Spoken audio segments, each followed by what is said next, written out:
Hello guys आपन गोटे नुआ बिजनेस आइडिया नहीं पड़े आसी आपन करने को चाहते छतु चाष छतु चाष आपन बहुत प्रॉफिट कमे पारे मात्र 20-25 दिन रे ता प्रोसेस कौन कहीदे आपन प्रथम नड़ा आनबे नड़ा के प्रथम काटे साइज करके बेड बनइबे बेड बड़ी बन सारापर आपन छतु मंजी देवे पानी रे भिजेबे 12 घंटा भिजेला आपन छतु मंजी देवे जमी आपन बेड बनाती से टाइप बेड बनइबे जमती गोटे लाइन पर छतु मंजी पकेबे तापर आउ थे लाइन पकईकरी मंजी देवे से टाइप बेड बनईकरी आपन छतु चाष करें।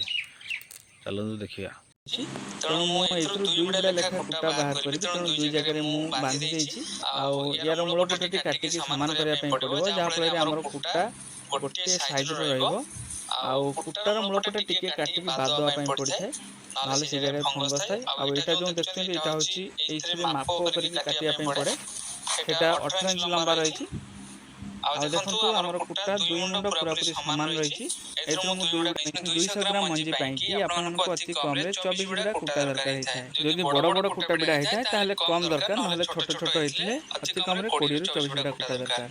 ए जगह मु दुईटी प्लास्टिक धमारे कुटा को पानी रे पूरापूरी भाव बुड़ेक रखी एमती करके आपको 7-8 घंटा भिजाई पड़ो तापर छाणिबे पानी रे भिजेला बेले 100 लिटर पानी रे अति कम रे आपको 200-250 ग्राम चून दे भिजाई पड़ो।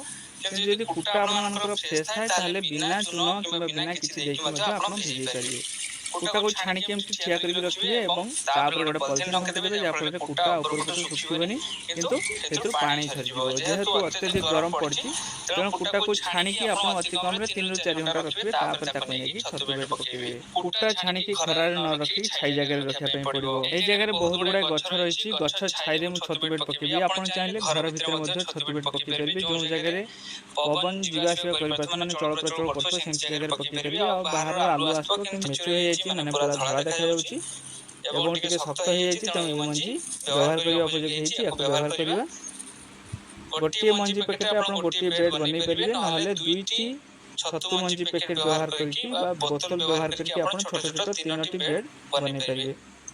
छतु मंजी की एमती छोट छोट टुकड़ा करके एमती आप 2 इंच 2.5 इंच एमती छाड़ी देदेवे बाहर पटू टिके भितर रहिबो आउ 2 इंच 2.5 इंच एमती गैप देकी आपण देदेवे चारिपट मध्ये टिके भितर रहिबो चारिपट दे देकी तापर हम देदेबा बेसन। ए जो पाउडर टी देखते एटा होची बेसन बेसन माने बुटर बेसन बा मटर बेसन नहले आपण मक्का गुंड मध्ये एथरे व्यवहार कर परिबे।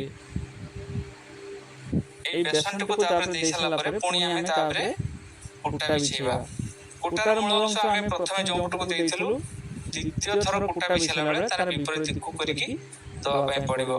साधारणतः छतु चाष रे आम कुटार अगंश व्यवहार कर न थाओ किंतु जेहेतु कुटा बहुत लंबा थिला तेणु किछि कुटा बंचा पई जाई कुटार अगंश व्यवहार कली जदि आपण माने मध्ये सेमति कुटार अगंश के व्यवहार करथांती ताले छतु बेड रो मजा मजी जगह रे देबे बाहर पट्टे देबेनी दुई साइड रे देले कोन हो शीघ्र सुखिले बेड प्रति सेतटा भलो फलाफल सेमति मिलबनी काई कुटा सुखी गेले सेते छतु होबनी कारण कुटा केमति मॉइस्चर रहिबो सेति प्रति आपन को ध्यान देबा पई पड़ो। जेहेतु अत्यधिक गरम समय रे छतु बेड पकोचंती बा पकेबा सेते बेले हम कुटा को छाणी की छाई जगह रखिबा खरा जगह रखिबानी खरा जगह रखिले कुटा शीघ्र सुखिबो छाई जगह रखिबा ठिया करके रखिबा एवं तापरे हम गोटे किंबा दुईटा पॉलिथिन तापर ढंकेबा जहाँ फल कुटारू तलपट दे पानी झरिबो किंतु कुटा सुखिबानी कुटा सुखिगले हमरो बहुत असुविधा हो हमरो छतु बेड भलो छतु होबनी एमति करके आपन को 3टी लेयर मंजी देवा पई पड़ो एवं 4टी लेयर कुटा देवा पई पड़ो। प्रत्येक लेयर कुटा बिछले बेले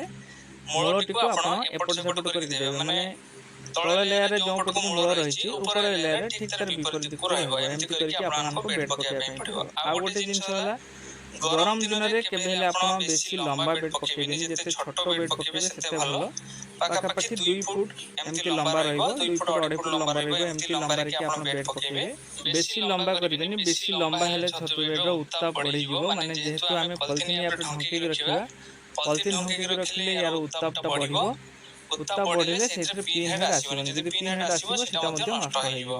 ऑलरेडी आम 2टा लेयर मंजी देइछु एटा होते तृतीय लेयर माने एटा शेष लेयर हम कोन करबा जेमति आम प्रथमे 2टा लेयर रे मंजी देइछु सेमति दबा କିନ୍ତୁ ପ୍ରଥମ ଦୁଇଟା ଲେୟାରରେ ଆମେ ମଝିରେ ମଞ୍ଜି ଦେଇନଥିଲୁ, ଏଇଥିରେ କିନ୍ତୁ ଆମେ ମଝିରେ ମଞ୍ଜି ଦେବା। କାହିଁକି ମଝିରେ ମଞ୍ଜି ଦେଲେ ଛତୁ ବେଡ଼ର ଉପର ପଟେ କିଛି ଛତୁ ହେବାର ସମ୍ଭାବନା ଥାଏ, ତେଣୁ ଉପରେ ଆମେ କିଛି ମଞ୍ଜି ଦେଇଦେବା। କେବଳ ଶୁଧୁମାତ୍ର ଆମେ ଶେଷ ଲେୟାରରେ ହିଁ ଆମେ ମଝିରେ ଦେଇଦେବା ମଞ୍ଜିଟା, ମାନେ ଚାରିପଟେ ଦେବା ଏବଂ ମଝି ଜାଗାରେ ଦେଇଦେବା।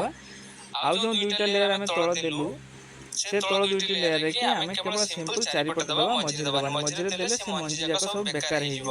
ଏହା ଉପରେ ଆମେ କୁଟା ବିଛେଇଦେବା। କୁଟାକୁ ଆମେ ପତଳା ପତଳା କରିକି ବିଛେଇବା। ଆଉ ଗୋଟେ ଜିନିଷ, ଯଦି ଆପଣ କୁଟାର ଅଗ ଅଂଶ କେବେ ବ୍ୟବହାର କରୁଛନ୍ତି ଛତୁ ବେଡ଼ରେ, ଶେଷ ଲେୟାରରେ କେବେ ହେଲେ ଆପଣ ଅଗ ଅଂଶ ବ୍ୟବହାର କରିବେନି, ମୂଳ ଅଂଶଟି ବ୍ୟବହାର କରିବେ। କାହିଁକି ମୂଳ ଅଂଶରେ ରହିଲେ ଏଇଟା ମଶ୍ଚର ରଖିବ ଏବଂ ମୂଳ ଅଂଶରେ କି ଛତୁ ହେବାର ସମ୍ଭାବନା ରହିବ, କିନ୍ତୁ ଉପରେ ଯଦି ଆପଣ ଅଗ ଅଂଶ ଦେଇଦେବେ ସେଇଥିରେ ଛତୁ ହେବନି। ଯେହେତୁ ଆମେ ଏଥିରେ ଅଗ ଅଂଶ କୁଟା ବ୍ୟବହାର କରିଛୁ, ତେଣୁ ଏଟାକୁ ଆମେ ଟିକେ ଟାଇଟ୍ କରି ବାନ୍ଧିବା। ବେଶୀ ଟାଇଟ୍ କରିବାନି, ଟିକେ ଟାଇଟ୍ କରି ବାନ୍ଧିବା, ଯାହାଫଳରେ କୁଟା ଭିତରେ ଫାଙ୍କା ରହିବନି, କୁଟା ଭଲ ଭାବରେ ସେଟ୍ ହେଇକି ବସିବ। ଏମିତି ଦୁଇପଟେ ଆମେ ସେଇ କୁଟା ଦେଇକି ବାନ୍ଧିଦେବା। ଏଇଟା ଆପଣ ବାନ୍ଧି ପାରନ୍ତି, ନ ବାନ୍ଧି ପାରନ୍ତି, କିନ୍ତୁ ବାନ୍ଧିଦେଲେ ସବୁଠୁ ଭଲ ହୋଇଥାଏ। ବାନ୍ଧିଦେଲେ କୁଟାଟା ସେଟ୍ ହେଇକି ରହିବ। ଆଉ କୁଟା ଯେତେବେଳେ ଆମେ ପଲିଥିନଟି ଢଙ୍କଣା ଖୋଲିବା, ସେତେବେଳେ କୁଟା ଏପଟ ସେପଟ ହେବନି। ଏହାର ଦୁଇ ମୁଣ୍ଡ ଏମିତି ସମାନ କରିବା ପାଇଁ ପଡ଼ିବ ଏବଂ ମଝିରେ ମଝିରେ ଏମିତି ଟିକେ ପ୍ରେସ୍ କରିଦେବା ପାଇଁ ପଡ଼ିବ। ପ୍ରତ୍ୟେକ ଲେୟାର କୁଟା ବିଛେଇଲା ପରେ ଏମିତି ଟିକେ ପ୍ରେସ୍ କରିଦେଲେ ଭଲ। କୁଟାକୁ ପାଣିରେ ବତୁରେଇବା ପାଇଁ କି ଆପଣ ସିମେଣ୍ଟର କୁଣ୍ଡ କରିପାରିବେ, ନହେଲେ ଚାରିପଟେ ଇଟା ଦେଇକି ମଝିରେ, କିନ୍ତୁ ଗରମ ଦିନରେ ଛାଣିକି ଅଧିକ ସମୟ ରଖିଲେ କୁଟା ଶୁଖିଯିବ। ଆଉ ଯଦି ଆପଣ ସନ୍ଧ୍ୟାବେଳ ସମୟରେ ବେଡ୍ ପକାଇବା ପାଇଁ ଚାହୁଁଥାନ୍ତି, ତାହେଲେ କୁଟାକୁ ଆପଣ ଡେରିରେ ଛାଣିବେ।